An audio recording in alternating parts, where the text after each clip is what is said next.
lagi dalam acara kesayangan kita di Sopirin RB TV. Nah pemirsa, seperti yang pemirsa lihat nih di belakang saya sudah ada mobil dinasnya Pak Kajati nih. Jadi hari ini yang bakal kita sopirin adalah Kajati Bengkulu. Beliau sudah ada di dalam, habis dialog seperti biasa. Nah ini beliau mau balik lagi ke kantor, kita yang nyupirin. Yuk langsung aja. Halo ya. Bapak, ya. Wah ini pemirsa, Pak Victor baru saja selesai dialog nih, selamat pagi Bengkulu. Sekarang Bapak balik ke kantor ya Pak ya? Sopir Bapak saya sabotase dulu Pak, saya yang nyopirin Bapak ya. Tapi selama perjalanan saya banyak tanya Pak. Oke. Sebelum kita jalan, saya mau gerbek dulu isi mobil Bapak ya. Iya, silakan. Oke, ayo pemirsa, langsung aja tuh mobil udah siap di depan. Mari Pak. Iya. Dari depan ya Pak ya? Kita lihat dari depan nih. Lihat aja. Ayo Pak, mari. Ada apa aja sih pemirsa? Itu apa ya? Oh, nggak ada apa-apa sih. Nggak ada. Kosong pemirsa. Kita lihat di baris yang kedua ya. Nah, Bapak biasanya duduk di sini ya Pak ya? Kalau misalnya itu ya pergi kemana-mana. Paling ada minuman, ada sendal nih. Iya. Iya Pak. Ya. Ini biasanya Bapak gunain kapan? Sekali-sekali aja. Sekali-sekali aja. Selebihnya nggak ada kok. Minuman, tisu gitu ya. Terus itu apa itu Pak? Mungkin boleh Bapak agak dekat. Itu hanya apa ya? Yang itu tuh apa itu Pak? Topi sama apa aja. Udah cukup itu aja. Oke. Dan ada hand sanitizer pemirsa. Seadanya lah. Kita lihat bagasi belakang nih. Biasanya apakah ada banyak baju-baju? Nggak ada, bajunya cuma satu aja. Wah, ini ada kemeja. Oh, ada kemeja aja. Ya, Bapak emang biasanya kayak gini ya, bersih gitu ya? Nggak ada misalnya biasanya kan tuh Pak ada yang sepatu lah di dalam gitu kan? Cukup ini aja, kemudian kembali ke kantor, kita balik lagi ke rumah. Balik lagi ke rumah gitu. Udah selesai. Selesai, ya, oke. Yuk pemirsa, kalau gitu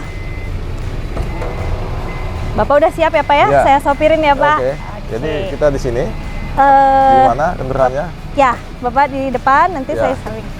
Oke pemirsa ya. Bisa ya? Jangan lupa safety belt-nya Pak. Iya.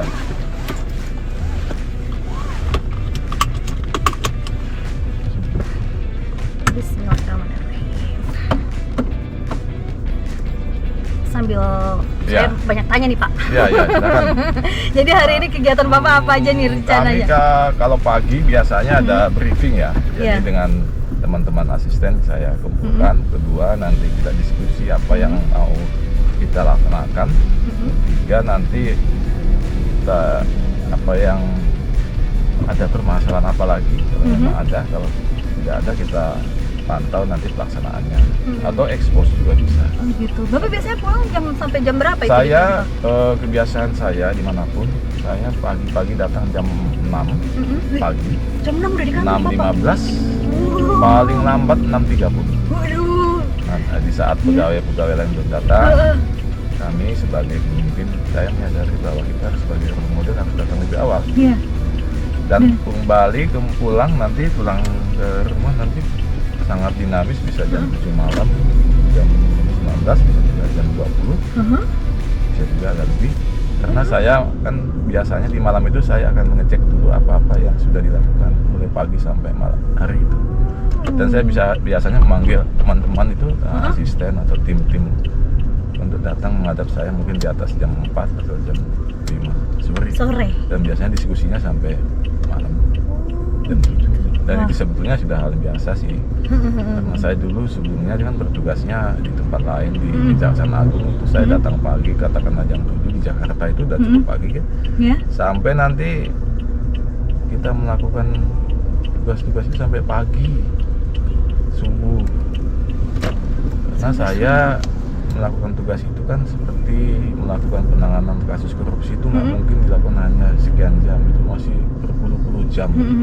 Dan itu dilakukan day by day. Jadi kalau kami kerja di Gedung Bundar itu mulai pagi kita udah standby, kita persiapkan bahan kita apa, kemudian setelah itu kita melakukan pemeriksaan, kemudian kita langsung melakukan tindakan di lapangan sampai malam, sampai pagi subuh jam 5 selesai, kita balik ke rumah, nanti jam 8 lagi kita atau jam 10 udah di kantor lagi? Balik lagi ke kantor. Itu kalau ada penanganan yang membutuhkan tingkat kecepatan yang tinggi. Tapi memang tidak setiap case atau setiap perkara kita selesaikan seperti itu. Iya. Tapi kan ada tiba-tiba itu yang penting mesti kita lakukan. Iya. Makanya bagi kami itu pulang itu paling cepat itu kalau hari biasa itu hari biasa paling jam 7 malam atau jam 9 malam itu udah dianggap bagus lah. Mulai pagi kita di kantor sampai pulang nanti tiba di rumah mungkin jam 9 malam atau jam 8 malam. Kalau di sini saya tetap begitu. Jadi walaupun saya di sini tidak langsung ke lapangan ya. Iya. Saya kan tetap mesti mengendalikan juga, saya harus tetap mengecek juga. Dan bagi saya itu ya memang itu risikonya kita sebagai pemimpin ya. Iya. Tidak boleh malah kita sebagai pemimpin malah lebih senang gitu. Iya. Kita harus pastikan bahwa semua yang dilakukan itu sudah berjalan kah dengan baik pada hari itu. Pada hari itu. Jadi tiap hari ya Pak ya memang. Nah itu contoh bahwa kita menunjukkan pada teman-teman yang lain, anggota kita, anak buah kita bahwa kita ini serius melakukan pekerjaan itu. Iya. Tapi walaupun begitu kita kan ada pengecualian. Misalnya kita tiba-tiba ada kegiatan lain seperti ini. Ini kan terpaksa saya harus tinggalkan kantor saya. Padahal saya sudah mengagendakan nanti jam 9:30 ada expose. Tapi saya tunda dulu lah, ada kegiatan di sini. Otomatis kan jadwal itu berubah lagi sedikit, bisa sejam 2 jam. Nah itu. Jadi atau mungkin ada halangan lain, misalnya tiba-tiba ada mungkin tidak fit kondisi, tidak begitu bisa datang pada cepat pada waktunya. Itu begitulah umumnya. Rutinitas setiap harinya ya Pak ya. Berarti Bapak nih hari-harinya waduh di kantor mulu Pak. Bapak nggak ini nih misalnya pergi pagi nggak ketemu matahari, pulang nggak ketemu matahari. Kebiasaan di Jakarta kan begitu ya. Iya. Dimanapun juga sama. Tapi bagi saya yang penting itu bahwa kita optimalkan di Senin sampai kegiatan ini selesai sampai Jumat. Bahkan kalau saya dulu di Gedung Bundar itu nangani kasus-kasus yang besar itu sampai Sabtu Minggu pun kita masuk lagi. Nah, jadi kita sebetulnya kerja 24 jam nonstop. Kalau ada penanganan yang sangat membutuhkan penanganan yang cepat. Berarti udah jadi kayak hobi gitu kali ya Pak ya? Udah nggak ada hobi lain lagi. Mungkin saya bilang ke ajudan saya, ke supir saya, kalau nggak kuat jangan ikut saya. Mungkin yang lain aja gitu. Tapi ya mereka masih muda-muda masih bisa. Apalagi kami yang udah usia di atas 50 ini kan masih semangatnya masih kuat. Jadi contoh kan Pak? Iya benar Pak. Jangan yang masih usia 30-an 30-an sudah malas. Datangnya siang, pulangnya cepat. Saya bilang inilah mesti kita tunjukkan kepada semua anggota, teman dan ya jadi di role model bagi kita. Oke, kita agak random obrolannya nggak apa-apa ya Pak ya. Bapak aslinya orang mana sih Pak? Saya aslinya orang Batak ya. Batak saya. Berarti Bapak lahir di Jakarta. Lahir saya di Jakarta. Memang sukunya memang suku Batak, tapi semua lahir di Jakarta. Sekolah tumbuh kembang di sana, SD, SMP, SMA 1, S2 di sana juga, di Jakarta juga. Kawin juga di sana. Dan tempat bekerja pertama kali juga di sana juga, di Jakarta juga. Di Jakarta. Nah, tahun tapi berapa itu Pak? Saya mulai kerja itu 93 ya, tahun 93. Sambil saya menyelesaikan kuliah saya. Jadi saya learning by doing. Jadi saya kuliah, kerja. Jadi selesai itu saya bisa langsung penyelesaian untuk mendapatkan satu penyelesaian kedudukan pendidikan dan pangkat golongan. Tes kemudian mengikuti tes pendidikan jaksa, lulus, kemudian kita lanjutkan ke jenjang jaksanya. Jadi awal mulanya dulu Bapak ini kerjanya sebagai apa tuh dulu? Saya sebagai pegawai administrasi dulu. Kemudian kita tadi tuh kita melanjutkan pendidikan S1 di bidang hukum. Setelah itu saya langsung mengikuti tes tes pendidikan jaksa. Itu kan ada semacam macam-macam tes akademik, potensi akademik, assessment, dan kita dinyatakan lulus di tahun 97 saya masuk pendidikan jaksa. Jadi saya mengikuti pendidikan jaksa tahun 97, lulusnya di awal 98, dan bertugas di tahun itu juga sebagai jaksa. Di Jakarta juga? Di Jakarta, kemudian saya mengalami mutasi berapa kali. Kemana aja tuh Pak? Kejaksaan Agung, kemudian ke Jakarta Pusat, Kejaksaan Negeri Jakarta Pusat, kemudian saya mutasi ke Kejaksaan Tinggi Maluku di Ambon, kemudian saya balik lagi ke Kejaksaan Agung di Jampitsus saya 7 tahun di situ, kemudian saya pindah lagi ke Sumut, ke Palembang, di Palembang di Kejaksaan Tinggi Sumsel, kemudian di situ saya masuk kembali menjadi kejari di Jambi, kejari ke Jambi juga. Selesai di Jambi saya kemudian kembali ke Kejagung lagi, kemudian selesai di Kejagung saya ke Sumut lagi, kemudian selesai di Sumut saya pindah lagi ke Jakarta lagi, masuk kembali ke Kejagung. Setelah itu nanti pindah lagi ke Bengkulu lah. Oh iya, Bapak pernah ke Bengkulu dari Bengkulu dulu ya Pak ya? Kemudian masuk lagi saya ke Kaltim. Kemudian setelah itu saya balik lagi saya Bengkulu. Jadi Bengkulu bagi saya sudah 2 kali. Sudah 2 kali ya. Kemarin jadi wakil ya Bapak ya? Kemudian kedua wakilnya saya 2 kali. Di Kaltim sekali. Oh gitu. Kemudian setelah itu saya pindah masuk kembali dipromosikan sebagai Kajati di sini. Iya. Berarti Bapak kalau misalnya di Bengkulu udah ngerasa gimana sih Pak? Betah nggak? Agak apa ya? Di sini sebenarnya sama dengan Sumatera pada umumnya sama ya. Sama ya. Baik di Sumsel, saya kan udah pernah di Sumsel. Iya. Dan di sini kan kalau saya lihat dialek atau apanya kan mirip juga dengan iya, Sumsel. Benar. Jambi juga Jambi ya Pak juga ya. saya udah biasa di Jambi. Yeah. Saya di Kuala Tungkal waktu itu, jadi Kajari Kuala Tungkal. Jadi saya tahu lah bagaimana ya sifat dan budaya sana. Iya. Kemudian saya ke Sumut lagi, di Binjai saya. Di Binjai sama juga, itu ada Melayunya, ada Bataknya, ada Jawa. Di sini juga ada Melayunya, ada Bataknya, ada Jawanya, ada Tionghoa dan segala macam. Tapi kalau Sumatera kita udah tahu lah. Iya. Sumbaksel bagi saya sudah paham lah saya. Iya. Dulu waktu masih kecil emang cita-cita Bapak jadi jaksa? Iya, karena kebetulan kita melihat platform apa contoh role model kan kita ada. Iya. Siapa itu yang paling dekat ya orang tua. Iya. Nah, kita melihat sosok bapak kita, kan ayah saya jaksa juga. Oh gitu. Saya lihat beliau ini tokoh panutan, bisa disegani, bisa dihormati, tapi juga bisa dijadikan contoh. Nah itulah makanya inspirasi kan selalu membayangi. Iya. Nah itu nanti kalau udah gede, ingin jadi kayak bapak. Makanya sekolah saya putuskan di Fakultas Hukum saja. Dan ya semua itu jadi bagian rencana Tuhan tuh. Ternyata disitulah takdir kita sebagai jaksa. Gimana sih Pak rasanya ketika impian atau cita-cita Bapak tuh kecapaian gitu Pak? Ya tentu kita pertama kan bersyukur ya bahwa kita dikasih Tuhan ini satu cita-cita yang kita selama ini kita cita-citakan menjadi kenyataan.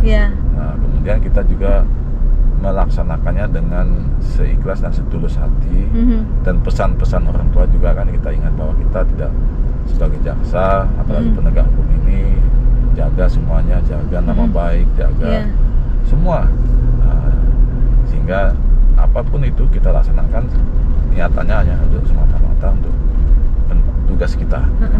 Itu aja. Suka dukanya selama jadi jaksa apa nih Pak? Goda-godaannya pasti banyak ya Pak ya? Kalau tantangannya kan banyak ya, kita dihinggapi oleh masalah-masalah mungkin dalam hal melakukan tugas kita sebagai penegak hukum, ada yang tidak suka, kenapa misalnya, apalagi kalau kita berhadapan sama justru dengan teman kita. Kan kita ini jadi kesulitan. Serba salah ya Pak ya? Di satu sisi dia melakukan tugas saya, saya diam saja salah, tapi kita harus melakukan. Nah, itu kalau udah begitu keadaannya kita harus memilih tugas kita. Nanti bisa kita sampaikan apa yang sepatutnya tidak boleh dilakukan, tapi dilakukan oleh dia. Kita nasihati, kita kasih pandangan supaya dia juga tahu bahwa itu salah. Nah itu ada juga tidak mau terima, misalnya kenapa hanya saya aja, kenapa nggak yang lain, kenapa nggak begini. Banyak lah, belum lagi godaan uangnya dan godaan fasilitasnya, godaan apa aja, jebakannya juga mungkin ada juga. Nah kita cegah jangan sampai itu kita masuk ke wilayah itu. Nah, itu saja. Bapak moto hidup Bapak apa nih?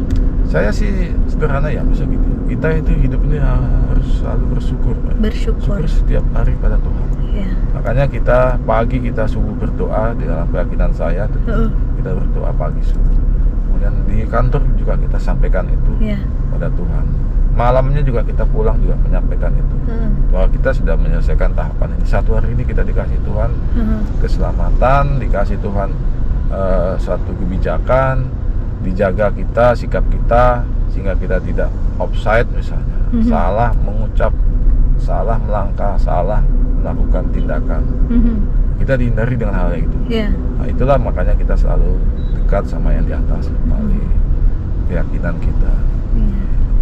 Bapak hobi Bapak apa nih selain kerja? Saya simpel aja, saya sederhana sekali ya. Misalnya kalau kita olahraga ya tentu jalan pagi, kemudian aktivitas dengan anak saya yang masih kecil-kecil ya kita jalan naik sepeda, atau sambil jalan kita di mana aja yang bisa membuat kita enjoy aja. Iya. Yang penting di mana hati yang riang, gembira, itu dilakukan gitu ya Pak ya. Makanya itu yang saya katakan. Jadi jangan kita menjadi di situasi keadaan hati kita tidak dalam hati yang tidak riang, kondusif, gundah dan gulana atau galau dan sedih saja. Iya betul. Dan semangat, makanya saya datang pagi kan, semangat pagi. Nah itu pulangnya juga demikian. Itu keluarga nggak protes Pak, misalnya Bapak pergi pagi? Kalau terus istri saya udah paham, kalau dia kan udah melihat saya sejak awal, dan dia juga tahu saya ini di bidang apa. Kemudian istri saya juga pegawai di kejaksaan. Jadi udah dia tahu. ngerti banget ya Pak. Anak juga kita jelaskan, anak juga lama-lama jadi biasa, walaupun dia tetap mengingatkan kita kapan pulang kalau saya lagi di sini melalui video call, atau dia tiba-tiba sakit, ya tentu saya mohon izin kepada pimpinan untuk pulang lebih awal. Itu saja yang kendalanya, kalau yang lain tidak ada. Anak Bapak umur berapa ya Pak? Kami masih kecil-kecil anak saya. Kebetulan saya agak telat ya nikahnya. Saya nikah di usia 40 dan kami dikasih momongan di 42 usia kami. Usia saya dan istri saya juga beda jauh usianya. Dan saat ini dia masih kelas 5 SD dan masih TKA. Nah, jadi memang inilah kondisi-kondisi yang mesti kita jaga, jangan sampai kita jangan sampai ada sesuatu yang tidak terlayani, tidak terpuaskan oleh umur-umuran masih suruh kapan pulang gitu ya. Pak. Tapi lama-lama anak ini kan berkembang, dia tahu bahwa bapaknya sedang di sana, sedang apa, sedang gawe, kerja untuk cari nafkah untukmu. Itulah dinamika kehidupan ya Pak ya. Bapak selama perjalanan hidup ini pernah ngerasain hidup susah gak sih Pak? Kita kan selalu bersyukur Pak. Jadi kalaupun ada kesulitan kita kan bisa menyampaikannya pada yang di atas. Dan kemudian kalau ada kendala kita pasti ada jalan jawabannya. Makanya kita jangan terlalu cepat ya, terlalu depresif sekali. Kalau kegagalan pasti, misalnya kita menempuh ujian, saya pernah misalnya ujian di kampus sekali nggak lulus, ya nggak apa-apa kan, ngulang lagi besok. Pernah Pak begitu? Misalnya ya, padahal kita ya udah yakin di awal itu bisa, tapi kok begini. Begitu juga dengan tes saya sempat juga sampai 2 kali saya mengikuti tes pendidikan di Jaksa ya, karena kita ngulang, karena gagal Pak. Gagal sudah, kita tunda setahun. Nah, tapi kita berusaha lagi kita. Nah itu kan hambatan kekecewaan juga, tapi kan tidak langsung kita depresif gitu. Kita bangkit lagi dan kita menang gitu. Iya benar-benar. Nah kalau di kantor nih Pak, gaya kepemimpinan Bapak nih terhadap bawahannya seperti apa? Saya tipenya terbuka. Saya bilang kepada semua anggota, saya ini sifatnya realis Pak, melihat kenyataan. Semua mesti kita perhatikan. Jadi jangan hanya kita melihat pada yang di atasnya aja. Misalnya ada, semua sudah sesuai Pak, mana yang sesuainya? Saya tipe pimpinan yang tidak mau hanya ABS saja. Asal Bapak senang. Yang penting Bapak senang, ini datanya Pak. Tapi enggak, ini saya cek ke bawah. Contoh misalnya, sampai fasilitas yang paling kecil. Kalau kita sebagai kepala rumah tangga kan harus tahu nih, ini keadaan-keadaan di dalam itu bagaimana. Nah, kita datangi itu tiap-tiap ruangan pegawai dan sampai titik paling kecil toiletnya aja kita lihat. Kenapa ini tidak bisa difungsikan? Lantas kita bayangkan, cobalah kalau kita di situ, cobalah kalau istri kita mau kencing atau mau apalah melakukan aktivitas di situ, tempatnya, fasilitasnya tidak bisa memadai, kemana dia? Kan menyulitkan Pak. Jadi kaitkan dengan kita tuh, coba kamu begitu tuh, digituin gimana? Jadi gitu. Jadi selalu kita kaitkan ke bagaimana kita kalau kita dibuat demikian. Benar. Jadi harus tipenya memang mesti melihat faktanya, melihat langsung ke kenyataannya. Jangan hanya duduk di belakang meja, kita disajikan data apa adanya. Berarti Bapak nih langsung terjun juga gitu ya Pak? Kalau ada yang sakit pegawai, diberitahu, kita dapat info, ini siapa? Di mana dia saat ini? Bagaimana? Ada waktu yang pas, ayo kita datangi. Ayo kita lihat. Begitu juga kalau dia ada kegiatan, dia lagi bahagia, dia menikah, Iya. pas waktunya saya ada di sini nih. Nah, kita datang. Walaupun dia sebetulnya nggak terlalu jauh mungkin jaraknya, mungkin dia Iya. hanya di level bawah, kita di posisi yang di atas. Iya. Tapi dengan kedatangan kita begitu, Wah, dia berarti pasti sekali gitu dia ya, Pak, kaget ya. sekali. Bapak datang, saya nggak tahu tiba-tiba. Nah, gitu. Itu anggapan-anggapan itu muncul, Pak. Benar. Nah, itulah coba kita tumbuhkan semangat itu. Iya. Nah, ini kan Bapak kan kalau pulang kadang malam Iya, gitu ya, malam. Pak ya. Itu jadi beban gak sih sama bawahan gitu kan? Jadi Enggak, kayak takut makanya mau kan di pulang awal udah cepet saya kan? bilang kalau mengikuti saya tipenya begitu. Tapi semua itu staff-staff saya dan tim saya semua udah memahami lah. Iya, Dan mereka iya. udah biasa juga kadang-kadang melayani pimpinan yang demikian ya. Nah, tapi saya bilang kalau datang pagi jangan mengikuti saya. Iya. Datang pagi sesuai ketentuan ketentuan. SOP itu jam 7.30. Kalau saya kan Iya. jam 6.30, setengah 7 atau jam 6.15. Ini Iya. salah saya kenapa datangnya pagi. Gitu. Nah, kalau memang kelihatannya masih kosong. Masih kosong ya, Pak ya. Begitu kami di sini. Nah, ini masuknya ya sih, Iya. Pak ya. Rencana Bapak nih ke depan nih apa nih yang ingin Bapak lakukan nih di Kejaksaan Ya, Tinggi Bengkulu ini, Pak? tentu peningkatan kinerja harus lebih Iya. tinggi. Kepercayaan masyarakat harus bisa tumbuh dan kembang di sini. Melihat sosok gedung ini, mereka yakin bahwa kita ini memang APH yang dipercaya. Jangan hanya cuman nggak ada, itu cuman namanya aja. Jangan Iya. kayak gitu. Jangan sampai hilangkan kepercayaan masyarakat. Malah kita tingkatkan dan kita tumbuhkan. Itu yang sedang kita Itu yang coba. selalu Bapak Harus ingin kita ya, jaga itu, tanam, jaga. Pak ya. Oke, tapi Bapak betah kan di Bengkulu kan, Pak? Ya, kita harus betah, Pak. Betah ya, Pak? Nah, tapi jangan terlalu lama. Nah, Emang rencana Bapak apa nih impian ke depannya? ya tentu Udah kan jadi Kajati kalau nih, kami gitu. di sini kan di Kejaksaan Republik Indonesia ini pengembangan karirnya cepat, Pak. Iya. Tentu kita tidak ingin Cepet banget ya, Pak ya. stagnan di satu Setahun tempat. udah Setahun, pindah aja di bawah gitu ya. setahun ada. Yang penting kami bisa dalam waktu sesingkat apapun bisa meninggalkan sesuatu yang paling baik. Iya. Nggak capek ya, Pak, kalau misalnya kayak pindah-pindah gitu terus ya, Ya, Pak? tadi kan tadi bilang saya udah pindah berapa kali provinsi, tapi enjoy aja dan kita banyak teman jadinya. Iya. Saya di Kaltim udah tambah teman banyak tuh. Di Jambi, Sumsel juga udah banyak. Nah, Bengkulu udah pasti. Iya. Nah, jadi itu dampaknya kan gitu. Kalau kita di satu tempat malah kita temannya itu dan itu aja. Bahkan saya bilang ke teman-teman di sini, jaksa-jaksa di sini, saya lihat mutasinya masih mulok-mulok aja, mutasi lokal. Kamu belum jadi jaksa nasional kalau kamu hanya mulok-mulok aja. Iya, harus keluar gitu ya, Pak? Ya, kalau lihat kamu nggak menambah pengetahuan, nggak menambah ilmu, menambah teman pun nggak. Iya. Hanya di gitu. Jago kandang. Jaga kandang. Jangan jago kandang. Jangan jaga kandang. Jadilah jago nasional. Nah, itu. Iya. Itu saya selalu memotivasi yang muda-muda nih, jaksa-jaksa lokal di sini, yang asli di sini ya. Iya. Biasanya mereka ini takut pindah jauh, alasannya istrinya, alasannya Iya. orang tuanya, alasannya ini. Jangan. Jangan jadi jaksa. Saya kalau bisa gitu ke ya, Pak sana, ya? bisa ke sini. Ya, jadi jaksa. Nah, atau ingin status quo. Iya. Jangan di inilah. Itulah membuat kadang-kadang kita jadi stagnan, tidak maju. Iya. Nah, itu. Nah, Pak, ini saya punya pertanyaan yang biasanya selalu saya tanyakan nih, Pak, di akhir nih, Pak.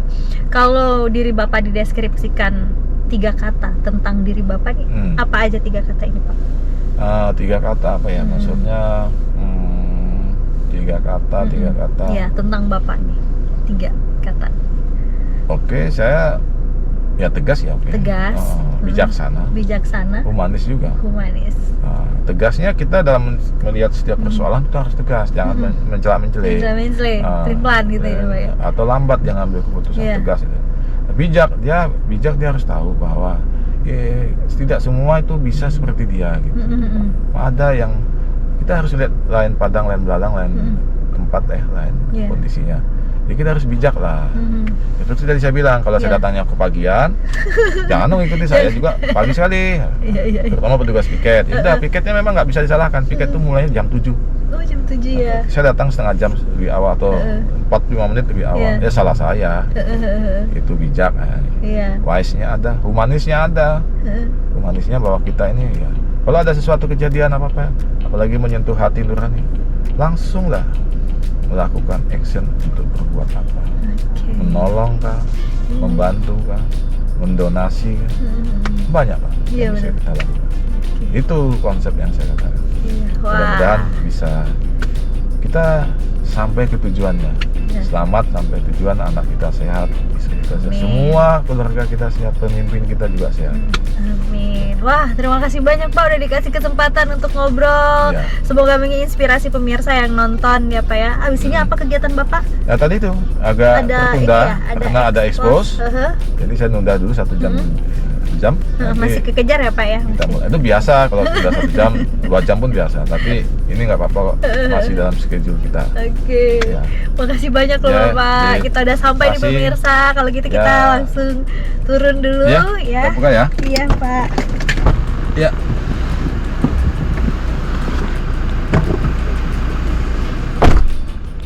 Ya. Oke pemirsa, jadi itu tadi obrolan kita sepanjang perjalanan dari Geraha Pena sampai ke kantor Kejati Bengkulu. Gimana Pak tadi? Nyaman aja kan saya sopirin Sangat Pak? nyaman dan asik sekali. Kita saling bisa diskusi. Iya. Oke, terima kasih banyak loh Pak sudah dikasih kesempatan untuk ngobrol-ngobrol dan semoga menginspirasi pemirsa. Maaf sudah ganggu waktunya Ya, Pak. Sukses selalu untuk Ya, Bapak ya. makasih ya, Pak. Oke pemirsa, sampai di sini dulu perjumpaan kita di Sopirin RB TV kali ini. Jangan lupa tetap saksikan di Sopirin RB TV di hari dan jam yang sama. Dadah. Nah.